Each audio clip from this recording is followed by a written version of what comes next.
Francisco Alvarez is headed to the injured list. Just when the Mets go on a win streak, Alvarez slid in a second on Sunday in the Little League Classic, and now he's going to the IL. We don't know the extent of the injury, but it's a thumb injury, and he is landing on the injured list. So it looks like the Mets are going to bring Hayden Sanger back, and we're probably going to see Torrens every day. Now, day game after night game, you probably see Sanger. That's a big miss for the Mets. Not just defensively, more so offensively.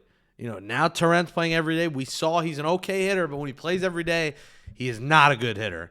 And Hayden Sanger is not a good hitter. So now you have a black hole kind of in that lineup in the catcher spot. So this is a big loss. Alvarez was hitting really well. His exuberance, the excitement he brings to the game. He was calling good games. He called a good game. For guys like McLean, this is a tough loss for the Mets with Alvarez, and you hope he gets back quick. It's August 19th today. 10-day IL. Your hope is he's back sometime in December, but the Mets will have to go without him tonight and moving forward. Tonight, they begin a 3-game series against the Nationals, against Jake Irvin and the Nationals, who has really been a mixed bag of good against the Mets. Last start against the Mets, 5 innings, 4 runs. The 2 starts prior, 7 1/3, each 1 run. Start prior, 6 runs. Start prior, 0 runs. Start prior, 6 runs. So he's either getting rocked or pitching a gem. And your hope, if you're a Mets fan, is he gets rocked, because right now the Cincinnati Reds, after beating the Angels on Monday night, game, just 1 game back of the Mets for that last wild card spot. The Phillies winning on Monday. They are 5.5 up on the Mets. Remember, big 3-game series at Citi Field next week between the Phillies and Mets. But Alvarez is a big blow, man. I mean, you were really liking what you were seeing at the plate from this guy. Remember how good he was in AAA? They called him up. He started hot, then he got a little cold. Now he's hot again, and now he's going to the IL. Another hand injury for a guy that's been dealing with all kinds of hand and thumb and bones. My neck, my back, my pussy, and my crack. It's been his hand, his finger, his thumb, his pinky. I mean, this poor guy can't catch a break, and it wasn't even catching. It was sliding headfirst into second base on a double. So that is sadly a big loss for the Mets, but next man up, Luis Torrens, you got to start hitting, man. You're throwing everyone out at second base, but he's got to be able to hit next. That's going to be the key for him moving forward. Second topic of the day is something I tweeted out, and you'll see the realignment on the screen there. We'll talk about realignment in a second.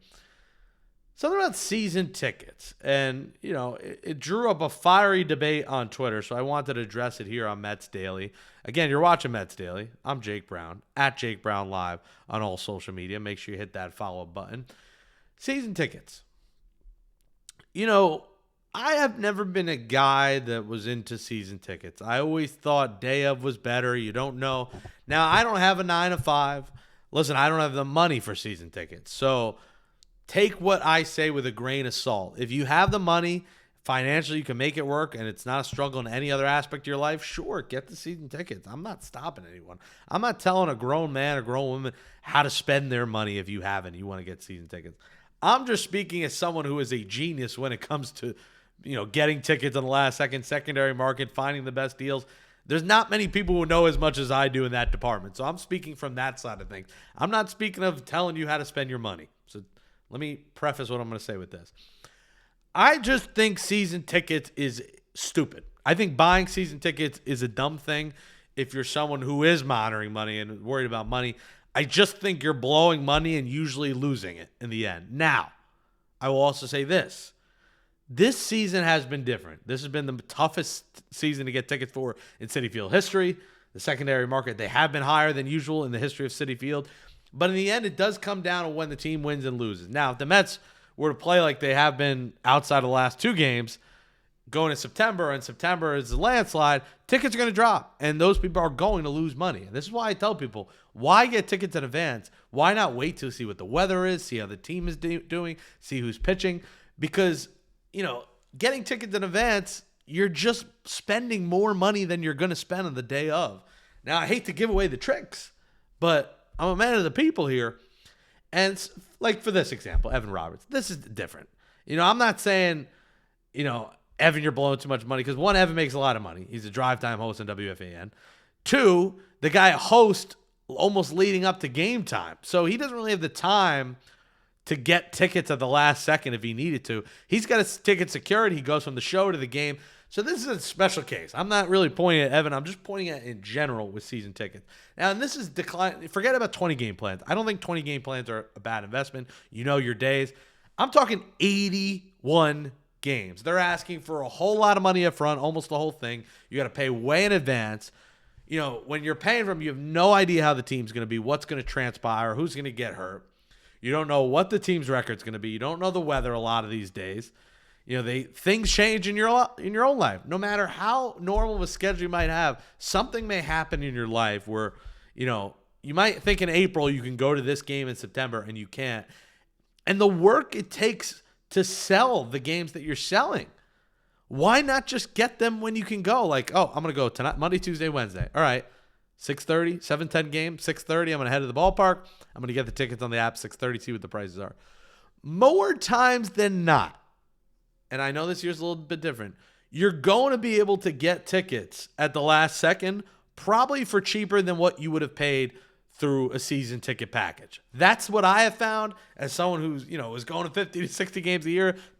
Everyone assumed I had season tickets. I said, no. One, I don't have that money. Two, I think that's a dumb investment.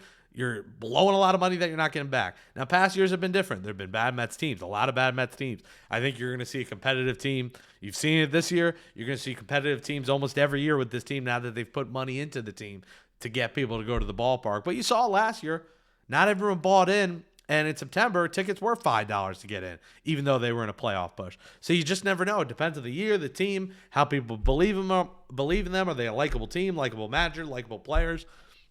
So it depends on a variety of factors. And that's why I think more so it's a dumber investment. Now, I think a 20-game plan is fine.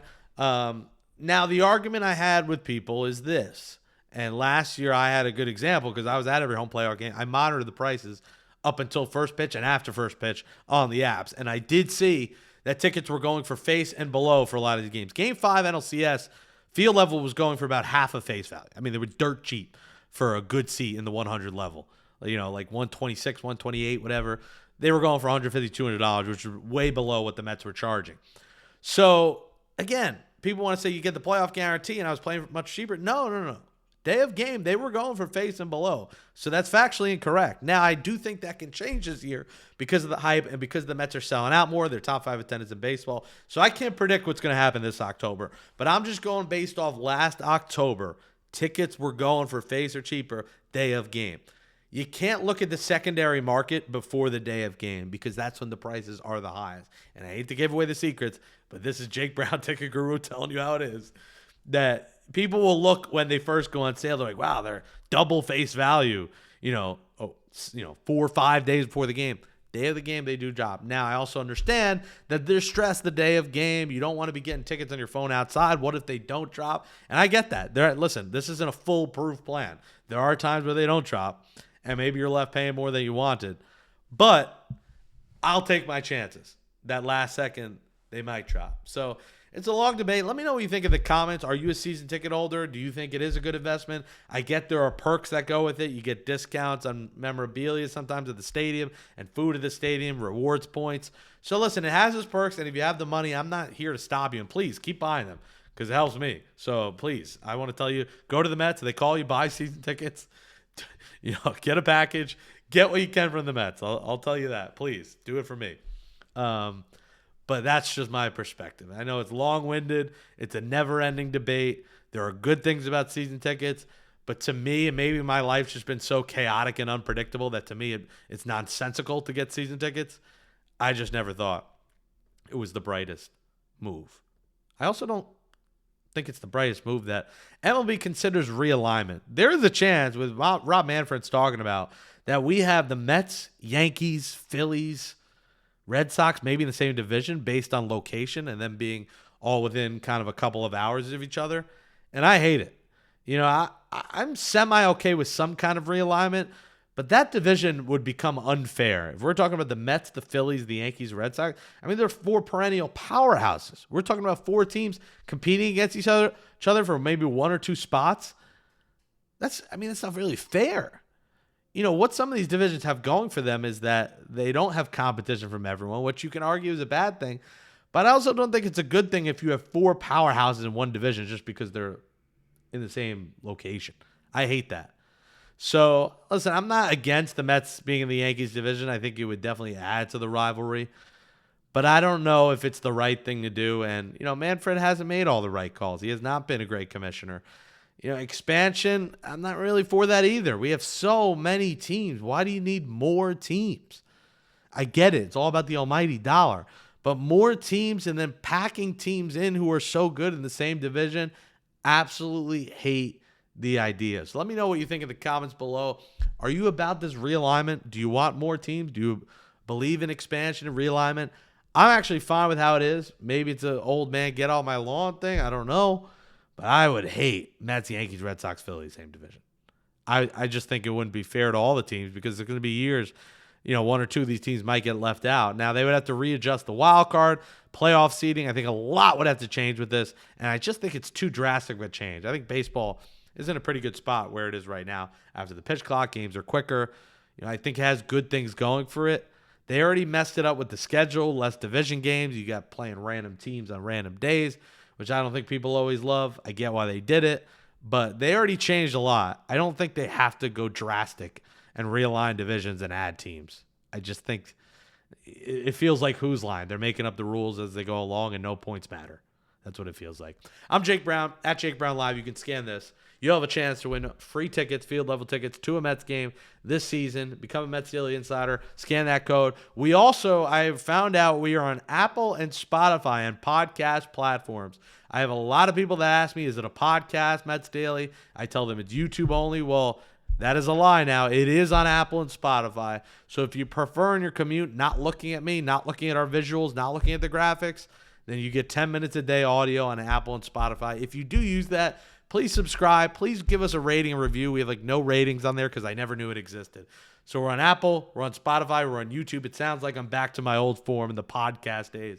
We are on audio platforms. Jake Brown Live is where you get me. We do TikTok lives every day. And playback.tv, if you want to watch the game with me, react with us, and connect your MLB TV account, you do that on playback.tv/Jake Brown Live. Thanks for watching, everyone. Let's go Mets. Beat the Nationals. Take care of business because September the schedule gets crazy. And get that dub tonight. Let's go Mets. Thanks for watching. Mets Daily.